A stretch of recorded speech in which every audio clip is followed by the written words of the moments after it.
mga kababayan ko. Pasensya na po kayo, medyo sumakit yung ngipin ko nung nakaraang 2 araw. Ginagamot pa rin po, namamaga. Naputol yung isa. Happy Women's Month po sa inyo lahat, sa ating mga lola, nanay, ate, mga tita. Palakpakan po natin ang ating mga kababaihan. Kahapon po, papunta ako rito. Marami pong mga OFWs, mga seaman, yung iba, lumapit sa akin. Sabi nila, Sir, salamat sa mga programa at tulong. Sa panahon pa dati ni Pangulong Duterte hanggang ngayon, sa Malasakit Center, sa pagpapauwi nyo sa amin nung panahon ng pandemya, sa mga tulong.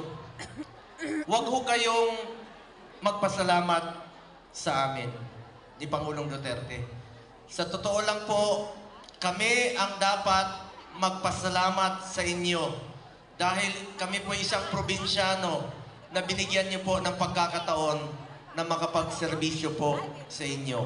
Maraming salamat po sa inyo lahat. Mga OFWs, salamat po.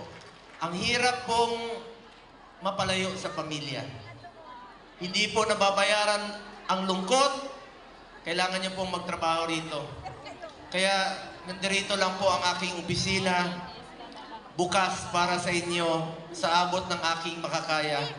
Maalala niyo po nung kampanya pa lang dito noon ni Pangulong Duterte, isa sa kanyang isinulong ay ang itong magkaroon kayo ng sariling departamento. Kaya, di ba? Maalala nyo?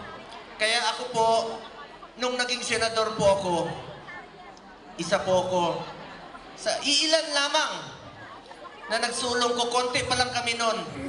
Isa po ako sa author at co-sponsor ng Republic Act 11641. Itinatag natin ang Department of Migrant Workers para sa ating mga OFWs. Ngayon po, meron noon, kalat-kalat ang may ahensyang may kinalaman sa OFWs. Di ba nananawagan kayo sa Facebook, nananawagan kayo sa telebisyon, sa radyo. Ngayon po, meron ng isang departamentong para sa inyo. Dahil kayo po yung mga modern day heroes, ang ating mga OFWs. Sa ilalim ng batas na ito, na ating isinulong sa Department of Migrant Workers, andiyan dyan na po yung POEA, Philippine Overseas Labor Offices, International Labor Affairs Bureau, Office of the Undersecretary for Migrant Workers, National Reintegration Center for OFWs, at Overseas Workers Welfare Administration o OWA. Sa pamamagitan ng departamentong ito, maayos na po ang koordinasyon. At dadagdagan ko rin po, maalala nyo, nung panahon ni Pangulong Duterte, nagtatag rin po tayo ng bagong hospital, OFW Hospital, para sa ating mga OFWs sa Pampanga. At meron din pong Malasakit Center doon po sa inyong hospital. Yun po ang ating mga isinusulong bilang chairman po ng Committee on Health sa Senado. Ang prioridad ko po, Malasakit Center, Super Health Center at Regional Specialty Center. At bilang chairman ng Committee on Sports sa Senado, ayaw ko pong masayang yung inumpisahan ni dating Pangulong Duterte na labanan po ang illegal na droga at ang kriminalidad. Kaya isinusulong natin itong mga sports program. At proud lang po ako bilang chairman ng Committee on Sports sa Senado.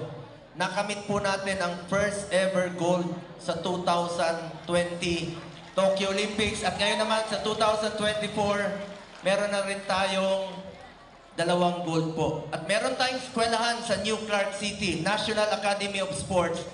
Isa po ako sa author at co-sponsor ng batas na yan kung saan po pwede na mag-aral at the same time mag-training ang student athletes.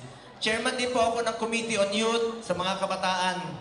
Kayo po ang kinabukasan ng bayang ito. Mag-aral po kayo ng mabuti.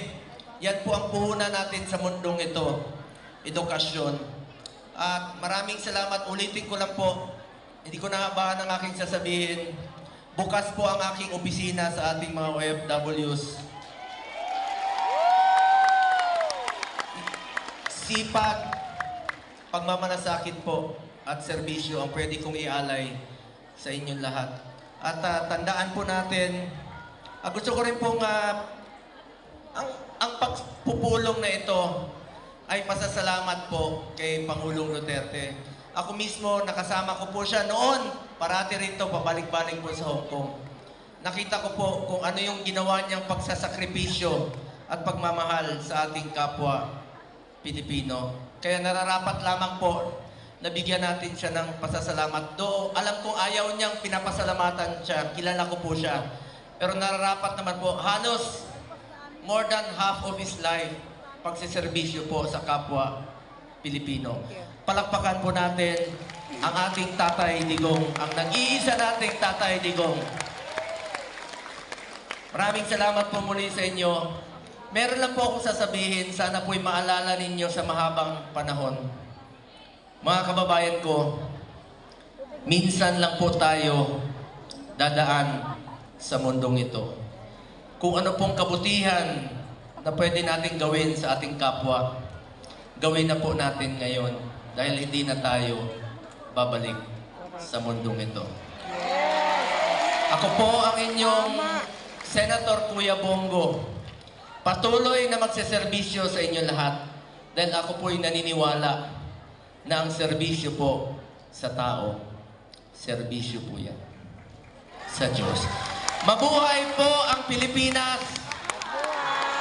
Mahalin po natin ang ating kapwa Pilipino. Maraming salamat po. Mahal na mahal ko kayong lahat, mga kababayan ko.